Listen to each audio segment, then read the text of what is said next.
Hello friends, तो आज की इस वीडियो में हम देखने वाले हैं जो आपका 12th क्लास का चैप्टर चल रहा है पृष्ठ रसायन सरफेस केमिस्ट्री। 3 पार्ट मैंने ऑलरेडी अपलोड कर दिए, आज ये 4th पार्ट है आपका, ठीक है ना। तो इस वीडियो में मैं आपको नोट्स दिखाने वाली हूँ। 3 पार्ट में मैंने ऑलरेडी नोट्स दिखा दिए हैं। ये मैंने जो लास्ट वीडियो थी मैंने यहाँ तक इसमें किया था कि जो ये आपका वास्ट विलयन कोलाइड विलयन निलंबन होता है उसकी प्रॉपर्टी, एंड आज हम ये स्टार्ट करने वाले हैं। तो चलिए वीडियो को स्टार्ट करते हैं। तो आपका टॉपिक आज कोलाइडो का वर्गीकरण, ठीक है ना। परिक्षिप्त प्रावस्था एवं परिक्षेपण माध्यम की भौतिक अवस्था के आधार पर अगर हम देखें क्या होता है कोलाइडो का वर्गीकरण, अगर हम करें परिक्षिप्त प्रावस्था और परिक्षेपण माध्यम के आधार पर, ठीक है ना। परिक्षिप्त प्रावस्था क्या होती है, परिक्षेपण माध्यम क्या होता है, ऑलरेडी मैं बता चुकी हूँ आपको। तो परिक्षिप्त प्रावस्था मान लिया आपकी सॉलिड है, परिक्षेपण माध्यम आपका क्या है, वो भी सॉलिड है। तो आपका क्या बनेगा, तो आपका जो कोलाइड विलयन है वो आपका बनेगा ठोस सोल। उदाहरण जैसे रंगीन कांच, ठोस दर मिलके आपका बनेगा पेंट स्टार्च, वो आपका सोल हो जाएगा। ये एग्जाम में पूछा जाता है कि ठोस और गैस जब मिलता है तो ठोस एरोसोल मिलता है। फॉर एग्जांपल धुआं, द्रव ठोस मिलके जल बनता है, पनीर हो गया जेली हो गया। द्रव मिलके क्या बनता है, पायस, इमल्सन कहते हैं जिसको इंग्लिश में। आगे आएगा आपको डेफिनेशन आएगी पायस होता है क्या, इंपोर्टेंट है। जैसे दूध और तेरी पायल के एग्जाम्पल, पायस के एग्जाम्पल होते हैं, ठीक है ना। तो मैं थोड़ा जल्दी आपको इसमें दिखाऊंगी, तो मैं मोटा मोटा समझा रही हूँ, ठीक है ना। परिक्षेपण माध्यम की प्रकृति के आधार पर अगर हम देखें, जैसे हाइड्रोसोल होता है, एल्कोसोल होता है, बेंजोसोल, एरोसोल, ये सब होते हैं, ठीक है ना। आप इनमें पढ़ोगे तो बहुत इजी लैंग्वेज में मैंने लिखा है।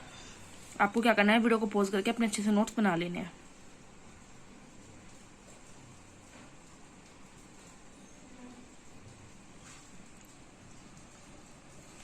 चलिए आगे देखते हैं। अब आगे आ जाता है परिक्षिप्त प्रावस्था और परिक्षेपण माध्यम के बीच आकर्षण के आधार पर कोलाइड का वर्गीकरण है। फर्स्ट आता है आपका द्रवरागी और द्रविस्नेही कोलाइडी कि द्रविस्नेही कोलाइडी सॉल्यूशन किसे कहते हैं, बहुत इंपॉर्टेंट है ये। आता है द्रवरागी या द्रव विरागी, दोनों आएगी अभी। ये कोलाइडी क्या होते हैं, जब किसी पदार्थ को द्रव के संपर्क में लाते ही वह तुरंत कोलाइडी विलयन बना लेता है, तो ऐसे पदार्थ को हम क्या कहते हैं, द्रविस्नेही कोलाइड कहते हैं। और उनके द्वारा बनने वाले विलयन को द्रविस्नेही कोलाइडी विलयन कहते हैं। फॉर एग्जाम्पल गोंद, जिलेटिन, प्रोटीन, ठीक है ना। फिर आ जाता है इन्हें उत्क्रमणीय कोलाइडी भी कहते हैं। क्यों कहते हैं, क्योंकि जितनी सरलता से द्रव में घुल जाते हैं उतनी ही सरलता से द्रव से अलग भी किया जा सकता है। ये स्थायी कोलाइड भी होता है। अगर स्थायी कोलाइड आपसे पूछा जाए क्या होते हैं तो आप लिखोगे द्रवरागी के बारे में, क्योंकि इनका स्कंदन नहीं होता है, क्योंकि इनके चारों क्या होती है, द्रव की एक रक्षक प्लस होती है, ये एक लेयर बना लेते हैं चारों तरफ। फिर आ जाता है आपका द्रव विरागी, द्रव विरोधी कोलाइड। वे पदार्थ जो द्रव के संपर्क में आने पर तुरंत कोलाइड विलयन नहीं बनाते, अपितु उनको कोलाइड विलयन बनाने के लिए विशेष विधियों का प्रयोग करना पड़ता है, द्रव विरोधी कोलाइड कहलाते हैं। उनके द्वारा बनने वाले विलयन क्या होते हैं, द्रव विरोधी कोलाइड विलयन कहलाते हैं। फॉर एग्जाम्पल सोना हो गया, AS2O3, FeOH का थ्राइज, ये अनुत्क्रमण कोलाइड होते हैं। और ये अस्थायी कोलाइड भी होते हैं, वो स्थायी थे, ये अस्थायी होते हैं। वो स्टेबल होते हैं, ये क्या होते हैं, अनस्टेबल होते हैं।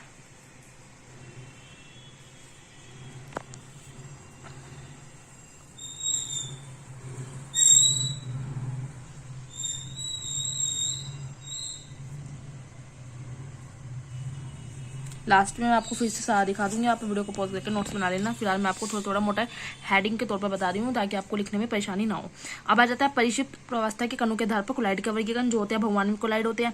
बहुआण्विक कोलाइड किसे कहते हैं, जब किसी विलायक में घोले गए पदार्थ के परमाणु या अणु आपस में जुड़कर क्या बना लेते हैं, गुच्छा बना लेते हैं, ठीक है। और प्रत्येक गुच्छे का आकार कितना होता है, 1 नैनोमीटर से 1000 नैनोमीटर के बीच होता है। तो ऐसे कोलाइड कणों कहते हैं बहुआण्विक कोलाइड।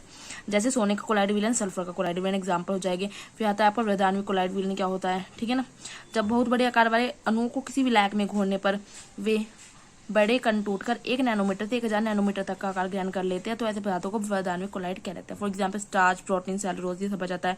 फिर आता है आपका सहचारी कोलाइड, जिसको मिसेल भी कहते हैं। एसोसिएटेड कोलाइड क्या होते हैं, जब किसी पदार्थ को विलायक में घोला जाता है, विलायक आपको पता है क्या होता है, जो ज्यादा मात्रा में होता है तथा वह निम्न सांद्रता पर विद्युत अपघट्य की भांति व्यवहार करता है। लेकिन अगर हाई कंसंट्रेशन कर देते हैं तो उसके अणु आपस में जुड़कर क्या बना लेते हैं, एक समूह बना लेते हैं। और जिनका कार्य कितना होता है, 1 नैनोमीटर से 1000 नैनोमीटर के बीच होता है। तो इन समूह को हम क्या कहते हैं, मिसेल। एग्जाम में पूछा जाता है मिसेल किसे कहते हैं।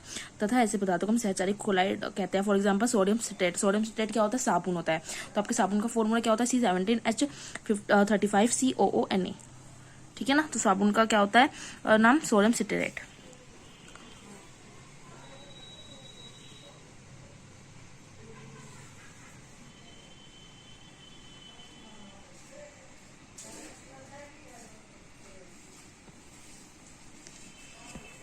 आ जाता है मिसेल निर्माण की क्रियाविधि। सोडियम सिट्रेट क्या एक प्रकार का साबुन होता है जिसे RCOO Na से भी प्रदूषित कर सकते हैं। जल में घोलने पर क्या होता है, जो RCO नेगेटिव एंड जो नेगेटिव पॉजिटिव आयन टूट जाता है, अपने आयन में टूट जाएगा ये पानी में घोलने पर। और RCOO नेगेटिव आयन में 2 भाग होते हैं। इसमें 2 भाग है, एक तो होता है हमारा R पॉजिटिव, इसे कहते हैं लंबी अध्रुवीय श्रृंखला, मतलब द्रव्य विरोधी, जल में नहीं जाती। एक होता है CO नेगेटिव, जिसे कहते हैं ध्रुवीय आयन, इसे कहते हैं द्रव्य स्नेह, मीन्स इसको जल से प्यार होता है। R को पूंछ कहते हैं तथा COO नेगेटिव को हम शीर्ष मतलब कि सिर मानकर शो कर सकते हैं। RCO नेगेटिव को देखिए, ये आपको दिख रहा है ना, ये लंबी पूंछ है और ये क्या है, सिर, इससे प्रदर्शित कर सकते हैं। मीन्स ये वाला तो हो गया आपका R, ठीक है, और ये आपका क्या हो गया COO नेगेटिव। जब पानी में साबुन की सांद्रता कम होती है तो साबुन विद्युत अपघट्य की तरह व्यवहार करने लगता है। देखिए क्या होता है, जब पानी में साबुन की सांद्रता कम होती है तो साबुन विद्युत अपघट्य की तरह व्यवहार करता है तथा RCO नेगेटिव आयन या ये पूंछ देख रहे हो इस तरह से व्यवस्थित होते हैं। देखिए क्या है, पानी है, यहाँ पे आप ये साबुन के आयंस आ गए, ये सब आपस में जुड़ के क्या बना रहे थे, एक मिसेल बना रहे थे। देखिए इसमें पूंछ वाला जो सिरा है वो क्या होता है, अंदर की तरफ होता है, क्योंकि वो क्या होता है, वो आपका जो RCO नेगेटिव आयन है वो द्रव्य विरोधी होता है ना, और द्रव्य विरोधी होता है। फिर भी ये क्या होता है, द्रव के अंदर होता है, क्योंकि अंदर आ जाता है ये। और ये आपका क्या है, ये आपका सिर है, ये क्या होता है आपका CO नेगेटिव, जिसे कहते हैं द्रव्य स्नेही, जल स्नेही होता है ये। तो एक मिसेल बना देते हैं। अब आप अगर मैं वाटर में देखूँ तो क्या है इसका, देखिए जो द्रव स्नेही सिरा था, जो इसका सिर था वो पानी के अंदर और पूंछ बाहर होती है, लेकिन जब आपस में मिलते हैं तो ये पूंछ क्या जाती है, अंदर की ओर जाती है और सिर बाहर की तरफ चला जाता है। परंतु जब पानी में साबुन की सांद्रता बढ़ जाती है तो ये RCOO नेगेटिव आयन विशेष प्रकार के गोलों का निर्माण करते हैं, जिनमें पूंछ अंदर की ओर, देखिए जिनमें पूंछ क्या होती है, अंदर की ओर जाती है और सिर जो है बाहर की ओर होता है। इन विशेष प्रकार के गोलों को हम कहते हैं मिसेल। मिसेल एग्जाम में पूछा जाता है, आपको पता भी होना चाहिए, आपके आगे जब आप BSc MSc करोगे ना तब भी आपके काम आएगा। इन्हें हम आयनिक मिसेल भी कहते हैं, क्योंकि इनमें देखिए नेगेटिव पॉजिटिव पार्ट होता है, ठीक है ना। तो आपको बहुत अच्छे से मिसेल निर्माण की क्रियाविधि करनी है, आपको पता होना भी चाहिए।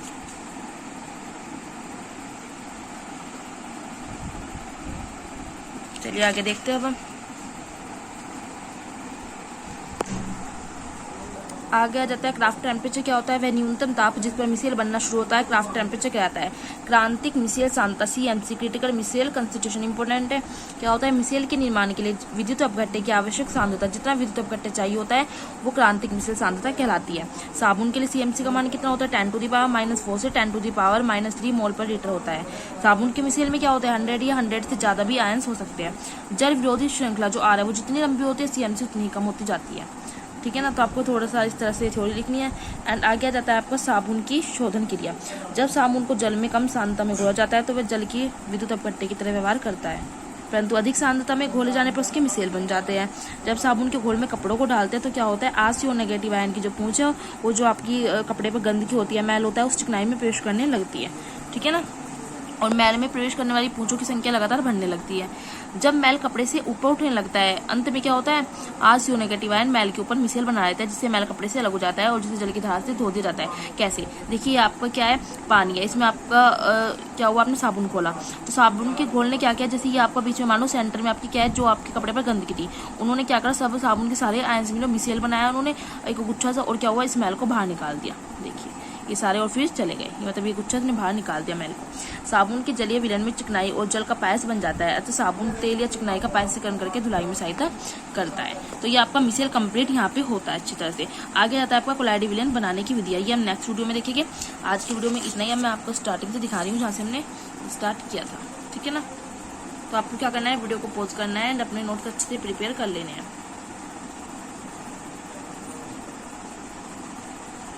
आगे मैं 3-4 वीडियो और लाऊंगी तो आपका ये चैप्टर कंप्लीट हो जाएगा, पर आपको समझ तब आएगा जब आप नोट्स बनाते चलोगे। जैसा मैंने लिखा है आप अपनी कॉपी में नोट करना, और जब आप पढ़ोगे बाद में तो आप देखोगे काफ़ी इजी लैंग्वेज में है और अच्छी तरह आपको समझ आ जाएगा।